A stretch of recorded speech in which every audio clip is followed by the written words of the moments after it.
disclaimer before I get into this topic. I'm not a licensed professional. I'm not a doctor. I'm not a counselor. I'm not a psychologist. So I can't diagnose things. But I can tell you these are all the symptoms of childhood trauma from what I experienced and years of just doing research and honest truth I've experienced. I made a list here of the things, like kind of symptoms you feel from like childhood trauma.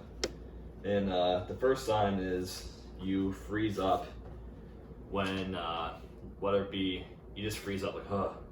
And it could be in a random ass situation. It could be in a classroom in a school where you talking to your friends and all of a sudden you just start zoning out and just start freezing up. Then your friends or family must be like, hey, are you okay?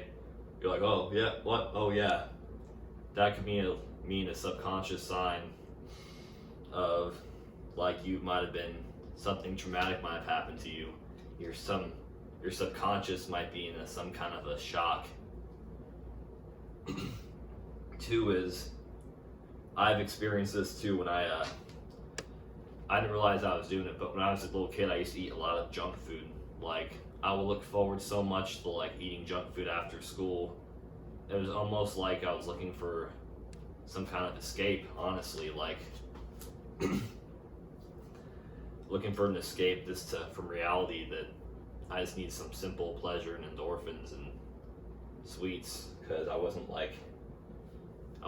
confronting anything that needed to be addressed. Well, no, it wasn't that. It was just, I was doing that too much because I was looking forward to it too much because I was trying to distract myself from something. That's what it was. 4 is blurry vision. This could happen in almost any like traumatic event that could happen to you. For me, I was bullied and I was chased a lot as a kid, and for no reason. And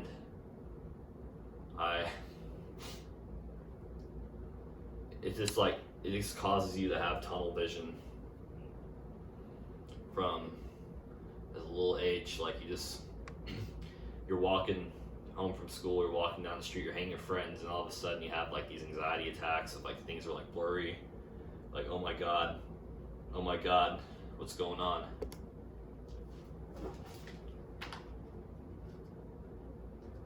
Another one is signs of childhood trauma is, I've experienced this, is you accept people mistreating you.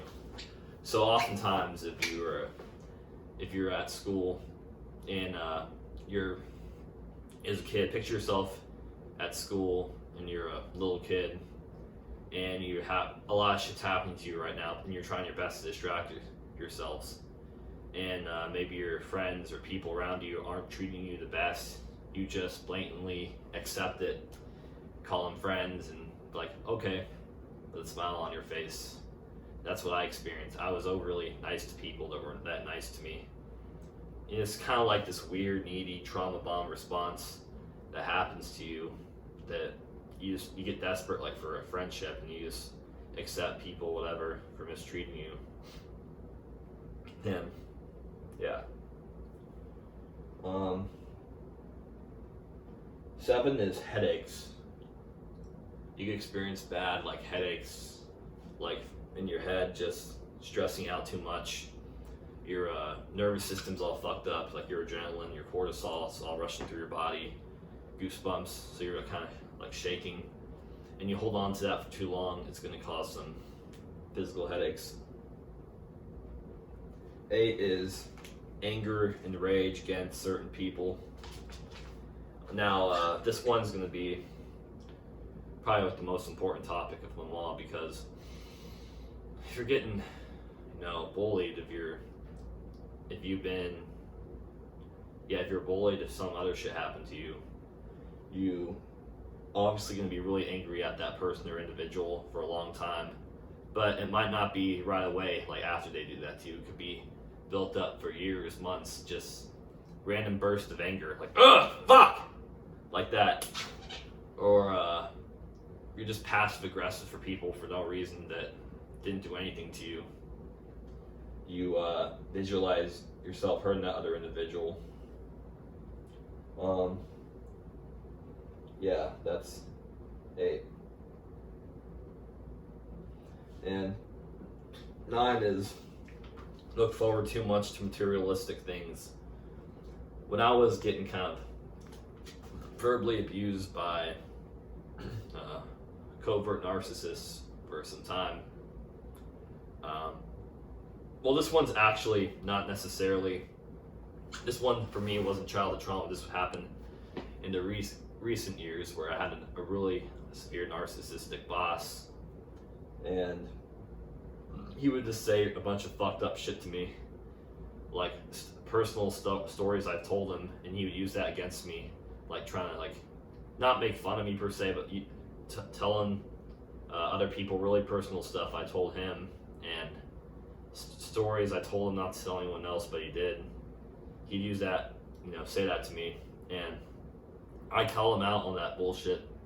But at the same time, it's like, when he did that, before I could call him out on it, there was a 2-week period where I just really looked forward to watching a bunch of Netflix, eating popcorn, watching Netflix, trying to escape my reality situation, because I was not in that moment enjoying reality, and it was bothering me a lot.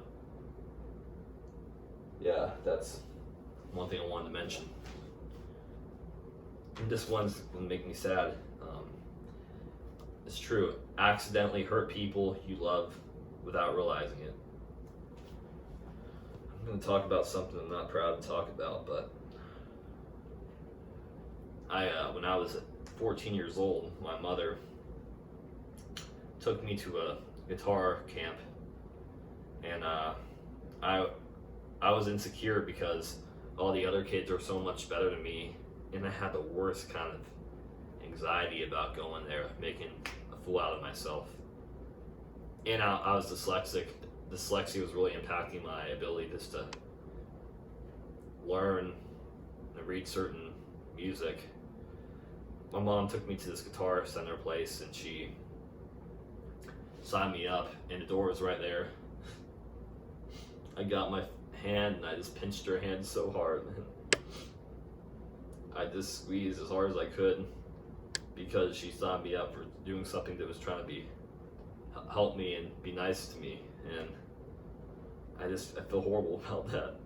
And I was hurting my mom without realizing I was hurting her, and it was so fucked up.